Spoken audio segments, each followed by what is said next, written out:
Hello my dear students, আজকের ক্লাসটা হচ্ছে বেসিক ইংলিশের উপর। আমরা ক্লাস 1 থেকে ইংলিশ পড়ে আসতেছি এবং ইন্টারমিডিয়েট পর্যন্ত আমরা ইংলিশ পড়ে যাব, কিন্তু তারপরেও আমরা ইংরেজির অনেক কিছুই জানি না। ইংরেজি শুনলে আমাদের ভয় লাগে, ইংরেজি পরীক্ষা দিতে আমাদের ভয় লাগে।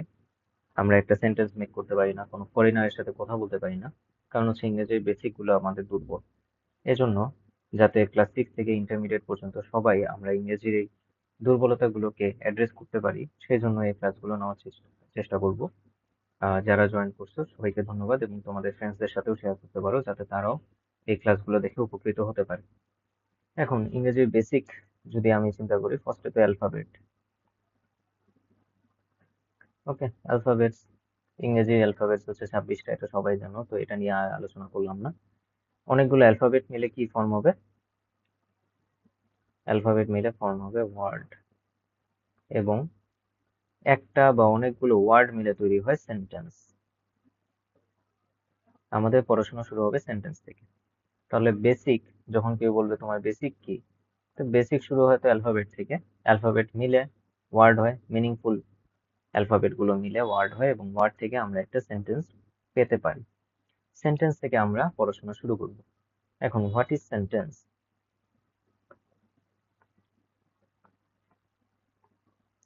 সেন্টেন্স জিনিসটা কি? সেন্টেন্স হচ্ছে a combination of word that make a complete sense is called sentence. অর্থাৎ পরিপূর্ণ অর্থ প্রকাশ করে, পরিপূর্ণ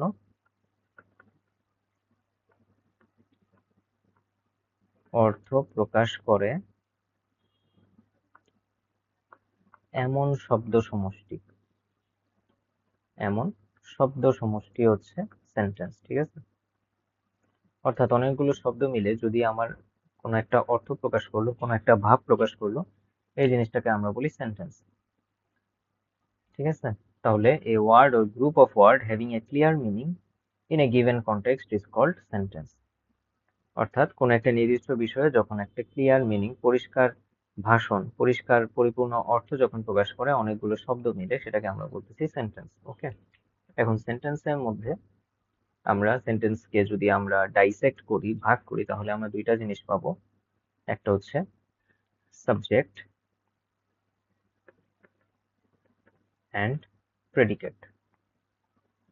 এগুলো ছোটবেলায় অনেকে পড়ছো, ছোটবেলায় গ্রামারে পড়ছি, ভুলে গেছি, মনে নাই, পারি না, বুঝি নাই, এরকম সবার সমস্যাই ছিল, আমারও সমস্যা ছিল। ছোটবেলায় পড়তাম, বাট পরবর্তীতে আমার মনে নাই। তাহলে সেন্টেন্সকে যখন আমরা ডাইসেক্ট করব, যখন আমরা ভাগ করবো, আমরা দুইটা জিনিস পাবো। একটা হচ্ছে সাবজেক্ট অ্যান্ড প্রেডিকেট। এবং সাবজেক্ট কি? The part which name of the person or thing that is speaking about is called the subject of the sentence. অর্থাৎ সাবজেক্ট হচ্ছে একটা সেন্টেন্সের মূল ব্যক্তি। ব্যক্তি হইতে পারে, বস্তু হইতে পারে, কোনো একটা অভ্যাস হইতে পারে, কোনো একটা গুণ হইতে পারে, দোষ হইতে পারে, যে কোনো কিছু হইতে পারে সাবজেক্ট। ঠিক আছে? অর্থাৎ সেন্টেন্সটার মূল বিষয়বস্তু যেটা, সেটা হচ্ছে তার সাবজেক্ট। আরো সহজ ভাষায় আমি যদি বলি, তাহলে যে কোনো একটা সেন্টেন্সে ভার্ব লাগবে। ভার্ব মানে হচ্ছে ক্রিয়া বা কাজ। ভার্বটা যে সম্পাদন করে সে হচ্ছে সাবজেক্ট। অর্থাৎ কোনো একটা সেন্টেন্সে ভার্বকে বা ক্রিয়াকে যে করে সে হচ্ছে সাবজেক্ট। মনে করো আমি বললাম সুজন ইজ রিডিং, তাহলে সুজন পড়ছে। হ্যাঁ, রিড হচ্ছে এখানে ভার্ব, বা ইজ রিডিং পুরোটাই ভার্ব।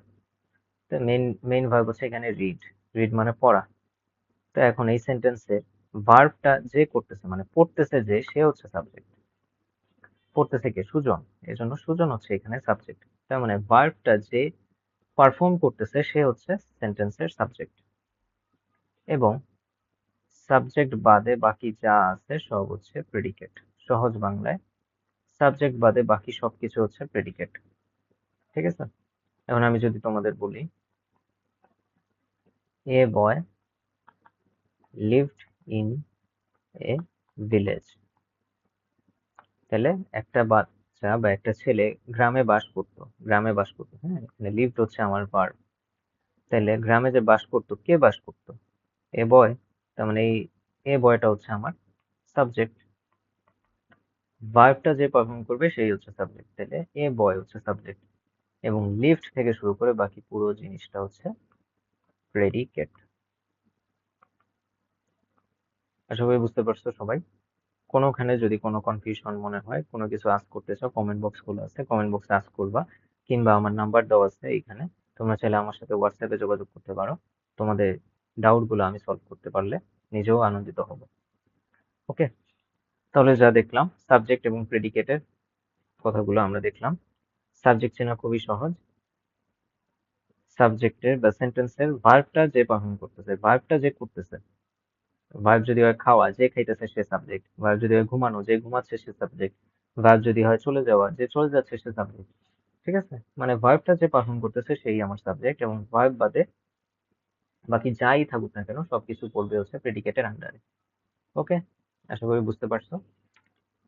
এখন সেন্টেন্সকে কয় ভাগে ভাগ করা যায়, সেন্টেন্সের ক্লাসিফিকেশন নিয়ে আমরা একটু পড়ার চেষ্টা করব। সেন্টেন্সের ক্লাসিফিকেশন।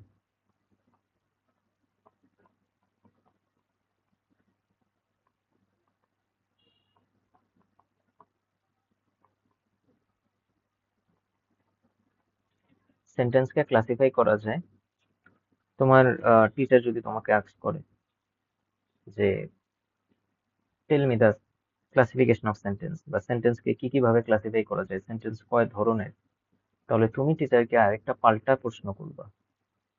টিচার যদি তোমাকে এই প্রশ্ন করে, তুমি টিচারকে আরেকটা পাল্টা প্রশ্ন করবা যে according to what, according to structure or according to meaning. ঠিক আছে, তার মানে এখানে ঝামেলাটা হচ্ছে সেন্টেন্সকে ক্লাসিফাই করা যায় দুইটা ভাবে, বা দুইটা অ্যাকর্ডিং এর উপর ভিত্তি করে। হইতে পারে অ্যাকর্ডিং টু স্ট্রাকচার, মানে গঠনগতভাবে সেন্টেন্সটা কিরকম। আরেকটা হইতে পারে অ্যাকর্ডিং টু মিনিং, তার অর্থগতভাবে সেন্টেন্সটা কিরকম। এই দুইটা ভাগে আমরা সেন্টেন্সকে ভাগ করতে পারি। তাহলে একটা হচ্ছে স্ট্রাকচারাল ডিভিশন, একটা হচ্ছে মিনিংফুল ডিভিশন। স্ট্রাকচারাল ক্লাসিফিকেশন যদি আমরা করি সেন্টেন্সের, সেন্টেন্সের স্ট্রাকচারালি সেন্টেন্স হচ্ছে 5 ধরনের। একটা হচ্ছে অ্যাসারেটিভ সেন্টেন্স, একটা হচ্ছে ইন্টারোগেটিভ সেন্টেন্স, একটা আছে ইম্পারেটিভ সেন্টেন্স, একটা আছে অপটেটিভ সেন্টেন্স, এবং লাস্টলি হচ্ছে এক্সক্লেমেটরি, সরি,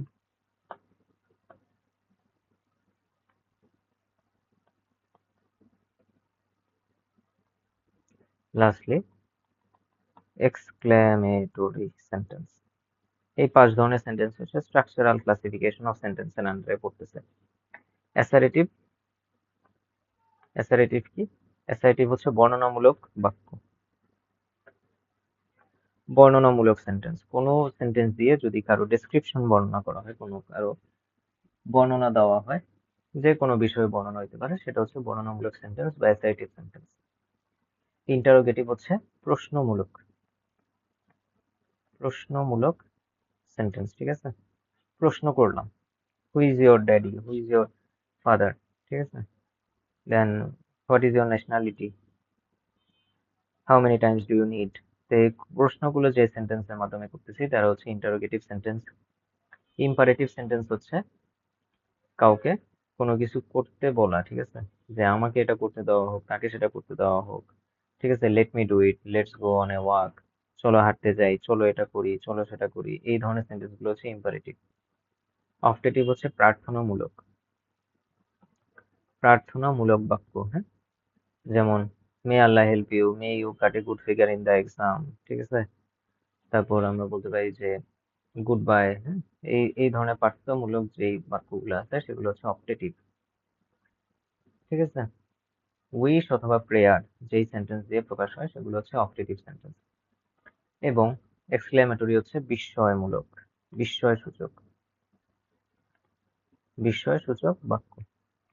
কোনো ধরনের এক্সক্লেমেশন, কোনো ধরনের ফিলিং অফ ইমোশন যদি থাকে, সেগুলো আমরা এক্সক্লেমেটরি সেন্টেন্সের আন্ডারে ফালাইতে পারি। ঠিক আছে, তাহলে এক্সক্লেমেটরি সেন্টেন্স হতে পারে কি, hurray we have win the game, বা হতে পারে যে alas I have failed in the exam. Alas মানে হচ্ছে হাই হাই কি হইলো, আমি পরীক্ষায় ফেল করেছি।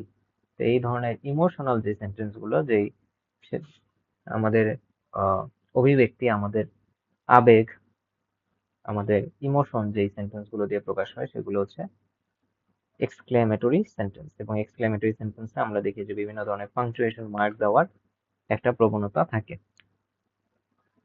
আচ্ছা, এই গেল হচ্ছে আমাদের স্ট্রাকচার এর উপর ভিত্তি করে সেন্টেন্সের প্রকারভেদ, ঠিক আছে। তারপরে আমরা শিখব মিনিং এর উপর ভিত্তি করে কিভাবে সেন্টেন্সকে ভাগ করা হ্যালো যায়। মাই ডিয়ার স্টুডেন্টস, পুরো একাডেমি ইংলিশ ভার্সন নিয়ে এসেছে রেগুলার ব্যাচ। খুব শীঘ্রই শুরু হবে ক্লাস 6 থেকে 10 এবং এসএসসি এক্সামিনেদের জন্য। তোমরা নিচে দেওয়া নাম্বারে যোগাযোগ করবে। ক্লাস 10-এর একটা প্যাকেজের মধ্যে আমরা রেখেছি বায়োলজি, কেমিস্ট্রি অ্যান্ড ইংলিশ। সপ্তাহে 3টা করে ক্লাস থাকবে এবং সলভ ক্লাস থাকবে এর সাথে। পাশাপাশি আরেকটা প্যাকেজের মধ্যে আমরা higher mathematics and physics include করেছি, এবং এক্ষেত্রেও 3টা করে ক্লাস পাবা তোমরা পার উইক। এবং ক্লাস 8-এর স্টুডেন্টদের জন্য ম্যাথমেটিক্স, ইংলিশ অ্যান্ড সায়েন্স, এই 3টা মিলে আমরা একটা প্যাকেজ চেষ্টা করব চালানোর জন্য, এবং পার উইক 3 ক্লাসেস পাবা। ক্লাস 7-এর জন্য ম্যাথমেটিক্স, সায়েন্স অ্যান্ড ইংলিশ আমাদের সার্ভিসের মধ্যে থাকবে, এবং এক্ষেত্রেও 3টা করে ক্লাস পাবা তোমরা। এবং সবশেষ ক্লাস 6-এর ম্যাথ, সায়েন্স অ্যান্ড ইংলিশ এই বিষয়ের ওপর বিষয়ভিত্তিক ক্লাস নেওয়া হবে। যারা আমাদের সাথে যোগাযোগ করতে চাও তারা নিচে দেওয়া নাম্বারে কল অথবা হোয়াটসঅ্যাপ করতে পারো। ক্লাসে তোমাদের সাথে দেখা হচ্ছে তাহলে। সবাইকে স্বাগতম। আচ্ছা, মিনিং এর ক্লাসিফিকেশন বলার আগে আমাদের আরেকটা জিনিস জানতে হবে, সেটা বলতে ভুলে গেছি। অ্যাসারেটিভ সেন্টেন্স যেটা আছে, অ্যাসারেটিভ সেন্টেন্সকে আবার দুইটা ভাগে ভাগ করা যায়। একটা হচ্ছে অ্যাফার্মেটিভ, একটা হচ্ছে নেগেটিভ। অ্যাফার্মেটিভ এবং নেগেটিভ এই দুইটা ভাগে অ্যাসারেটিভ সেন্টেন্সকে ভাগ করা যায়। অ্যাসারেটিভ বলতে আমরা কি বুঝাইছিলাম? অ্যাসারেটিভ হচ্ছে বর্ণনামূলক বাক্য, ঠিক আছে? বর্ণনামূলক বাক্য। বর্ণনামূলক বাক্য হইতে পারে একটা পজিটিভ বর্ণনা, একটা হ্যাঁ সূচক বর্ণনা, সেটা হইতে পারে। আবার হইতে পারে নেগেটিভ বা না সূচক বর্ণনা, ঠিক আছে? যেমন মনে করো আমি বললাম রহিম ইজ এ গুড বয়, রহিম ভালো ছেলে, তাহলে এটা কি হবে? অ্যাফার্মেটিভ হবে। কারণ আমি যদি বলি যে Rahim is not a good boy, Rahim তো ভালো ছেলে না, তাহলে সেটা কি একটা নেগেটিভ বাক্য হবে, নেগেটিভ সেন্টেন্স হবে। এই জন্য অ্যাসারেটিভকে আমরা দুইটা ভাগে ভাগ করছি। মূলত অ্যাসারেটিভ না, যে কোনো ধরনের সেন্টেন্সকে, যে কোনো ইন্টারোগেটিভ, অপটেটিভ, এক্সক্লেমেটরি সবকিছুকেই আমরা অ্যাফার্মেটিভ, নেগেটিভ এই দুইটা ভাগে ভাগ করতে পারি। তবে অ্যাসারেটিভ সেন্টেন্সকেই যেহেতু আমরা মেনলি ব্যবহার করি আমাদের সেন্টেন্স গুলোতে, এই জন্য অ্যাসারেটিভ নিয়ে আমরা বেশি কনসার্ন। এজন্য অ্যাসারেটিভকেই আমরা দুইটা ভাগে ভাগ করা হয়েছে এরকম দেখাই। দুইটা হচ্ছে অ্যাফার্মেটিভ অ্যান্ড নেগেটিভ। এখন অ্যাসারেটিভ সেন্টেন্সের প্যাটার্নটা কিরকম, অ্যাসারেটিভ সেন্টেন্সের স্ট্রাকচার কিরকম? আমরা তো বললাম যে আমরা স্ট্রাকচারের উপর ভিত্তি করে ক্লাসিফিকেশন করতেছি। তাহলে অ্যাসারেটিভের স্ট্রাকচারটা কিরকম? ওকে, স্ট্রাকচার, অ্যাসারেটিভের স্ট্রাকচার হচ্ছে সবচেয়ে সহজ আমার মতে। একটা হচ্ছে subject plus verb plus object, বা অনেকে এটাকে এক্সটেনশন বলতে চায়, এক্সটেনশন চাইলে বলতে পারো। Subject plus verb plus object ও এক্সটেনশন, এই পুরো জিনিসটা মিলে হচ্ছে যে সেন্টেন্সটা ফর্ম হবে সেটা হবে অ্যাসারেটিভ সেন্টেন্স। যেমন Argentina will win the match, Argentina ম্যাচটা জিতবে, হ্যাঁ। উইল এখানে verb, win verb, will win, হ্যাঁ, এটা হচ্ছে ফিউচারে আছে যেহেতু উইল উইন, পুরোটা হচ্ছে ভার্ব। ভার্ব যে সম্পাদন করতেছে সে হচ্ছে সাবজেক্ট, তাহলে আর্জেন্টিনা হচ্ছে এখানে সাবজেক্ট। ভার্ব এর পুরো জিনিসটা হচ্ছে এক্সটেনশন বা অবজেক্ট। অবজেক্ট হইতেও পারে, নাও হইতে পারে, সেটা হচ্ছে অবজেক্ট বের করার আবার আলাদা নিয়ম আছে, আমরা সেটা দেখবো পরবর্তীতে। তাহলে subject plus verb plus extension, এই এই জিনিসটা, এই স্ট্রাকচারটা হচ্ছে অ্যাসারেটিভ এর ক্ষেত্রে প্রযোজ্য। Assertive sentence subject plus verb plus extension. যাদের শিখতে সমস্যা হবে তারা হচ্ছে খাতায় লিখে লিখে নোট করে রাখতে পারো, যাতে তোমরা পরবর্তীতে রিভাইজ দিতে পারো ভালোভাবে, ঠিক আছে। আর একটা এক্সাম্পল যদি দেখি, I am a student of 11, মনে করো, তাহলে আমি একাদশ শ্রেণীর একজন ছাত্র। তাহলে আই অ্যাম হচ্ছে এখানে ভার্ব। প্রথমেই হচ্ছে ভার্বটাকে লোকেট করে ফেলবো। ভার্ব হচ্ছে অ্যাম, তাহলে ভার্বটা কাকে রিপ্রেজেন্ট করতেছে? সাবজেক্টকে। তাহলে আই হচ্ছে সাবজেক্ট, বাকি পুরো জিনিসটা হচ্ছে এক্সটেনশন। এক্সটেনশনের মধ্যে এ স্টুডেন্ট এটা হচ্ছে অবজেক্ট এবং বাকিটা হচ্ছে রেস্ট। তাহলে এক্সটেনশনের আন্ডারেই কিন্তু অবজেক্ট আছে, অবজেক্টকে আলাদাভাবে বলতে পারো, কিন্তু আমার মতে হচ্ছে এক্সটেনশন বললে তোমার হচ্ছে সবকিছু ইনক্লুড হয়ে যায়, অবজেক্ট থেকে শুরু করে সব। ঠিক আছে, তাহলে আমার অ্যাসারেটিভের স্ট্রাকচার হচ্ছে subject plus verb plus extension, subject plus verb plus extension. এখন এটার মধ্যে যদি কোনো নেগেটিভ সেন্টেন্স চলে আসে, যেমন I am not a student, তাহলে এটাকে কি বলবো? নট একটা নেগেটিভ সেন্টেন্স আছে, তাহলে এটাকে কি? অ্যাসারেটিভ তো অবশ্যই অবশ্যই এটা একটা অ্যাসারেটিভ সেন্টেন্স, বাট এটা হচ্ছে অ্যাসারেটিভের মধ্যেই নেগেটিভ সেন্টেন্সে চলে গেল। ঠিক আছে, কারণ আমরা কি জানি অ্যাসারেটিভকে দুইটা ভাগে ভাগ করা যায়, একটা হচ্ছে অ্যাফার্মেটিভ আর একটা হচ্ছে নেগেটিভ। অ্যাফার্মেটিভ হচ্ছে তার মধ্যে হ্যাঁ সূচক বাক্য থাকবে, আর নেগেটিভ হচ্ছে তার মধ্যে না সূচক বাক্য থাকবে। যেহেতু এখানে না সূচক বাক্য নট আছে, তাহলে আমরা বলতে পারি যে এটা একটা নেগেটিভ সেন্টেন্স। তারপরে আমাদের ইন্টারোগেটিভ সেন্টেন্সের ক্লাসিফিকেশন দেখতে হবে। ইন্টারোগেটিভ, ইন্টারোগেটিভ মানে কি? জিজ্ঞাসা সূচক বাক্য। জিজ্ঞাসা সূচক বাক্য, যেই বাক্য দিয়ে বা যেই সেন্টেন্স দিয়ে আমরা কাউকে কোনো কিছু জিজ্ঞেস করতেছি, সেটা হচ্ছে ইন্টারোগেটিভ সেন্টেন্স। ওকে, ইন্টারোগেটিভ সেন্টেন্স নিয়ে অনেক কথা বলতে হবে, বাট আমি হচ্ছে তোমাদের এখন একটা জিস্ট বলে দিই, একটা হচ্ছে ট্রেইলার ট্রেইলার বলে দিই। ইন্টারোগেটিভ সেন্টেন্স দুই ভাবে হইতে পারে, একটা হচ্ছে ভার্ব দিয়ে ইন্টারোগেটিভ, ভার্ব দিয়ে শুরু হইতে পারে, আর একটা শুরু হইতে পারে হচ্ছে WH ওয়ার্ড দিয়ে। তার মানে কোনো একটা সেন্টেন্স ইন্টারোগেটিভ তখনই হবে যখন হচ্ছে সেন্টেন্সটা হয় ভার্ব দিয়ে শুরু হবে অথবা WH ওয়ার্ড দিয়ে শুরু হবে। এখন ভার্ব দিয়ে শুরু হইলে ইন্টারোগেটিভ কিনা সেটা হচ্ছে আমাদের মিনিং দেখে বুঝতে হবে। WH ওয়ার্ড দিয়ে শুরু হইলেই যে ইন্টারোগেটিভ হবে এরকমও না, আমাদের মিনিং বুঝে দেখতে হবে। ঠিক আছে, এখন আসো WH word K K?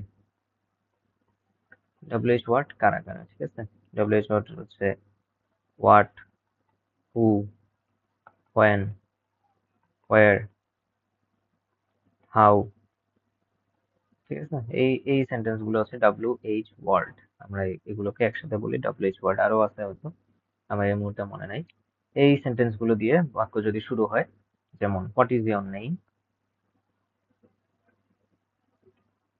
What is your name, তোমার নাম কি? তাহলে হোয়াট দিয়ে শুরু হইলো, হোয়াট মানে WH ওয়ার্ড দিয়ে শুরু হয়েছে, শেষে একটা ইন্টারোগেটিভ মার্ক আছে, তাহলে এই সেন্টেন্সটা হচ্ছে ইন্টারোগেটিভ সেন্টেন্স। ওকে, WH ওয়ার্ড দিয়ে কি কি ইন্টারোগেটিভ হয় এটা তোমরা জানো, আশা করি আমার খুব ডিটেলসে বলার দরকার নেই। ওকে, এখন দেখি ভার্ব দিয়ে কি ইন্টারোগেটিভ হইতে পারে কিনা। ঠিক আছে, ইজ ইয়োর ব্রাদার হোম, তোমার ভাই কি বাড়িতে আছে? Is your brother home. ঠিক আছে, তাহলে এই দেখো ইজ কি? ইজ তো ভার্ব, ভার্ব দিয়ে শুরু হইলো, শেষে একটা ইন্টারোগেটিভ মার্ক আছে, ইন্টারোগেশন মার্ক আছে, তাহলে এটা হচ্ছে ইন্টারোগেটিভ সেন্টেন্স এবং এটা হচ্ছে কি ভার্ব দিয়ে শুরু হয়েছে।